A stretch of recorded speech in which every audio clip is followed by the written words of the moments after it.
যাওয়ার পরে ও পার হতো তখন কড়বড়ি সড়ক পুড়ে ভাড়া যে ওই যে দেখি লাউতে পুড়ে যে আমার কয়েকদিন তাকে দেখি বাঘ যাচ্ছে কিনেছি নেওয়ার পরে আবার বোধহয় 7-8 গেল যাওয়ার পরে আবার দেয় আমরা কিনে দুগুণ লোক চাইজন লোক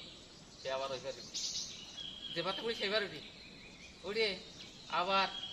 আবার তো অল্প বোধহয় এরকম 7-8 মিনিট পরে আবার 8 শুনতে পর আবার আবার লাউতে পুড়ি আবার কিনে আবার উঠি মানে ওরা ও ওইবারই যাবে ওইবারই যাবে বুঝছো ওরা ভয় পায় খুবই কম। ওইবারে যাবে এখন আবার আবার পুলিশে আবার যে আবার লাউতে পুলিশে তো থাকলাম তো ও আবার ওইবারই গেল তো মনে হলো যে মনে হয় ও পায় মনে হয় মাটি পেয়ে যাইতাম মানে এই যে পিঠ ওই পিঠ আর বুকিতে মানে তিন অংশের 2 অংশ বসি দিই আর 1 অংশ বকি পানি থেকে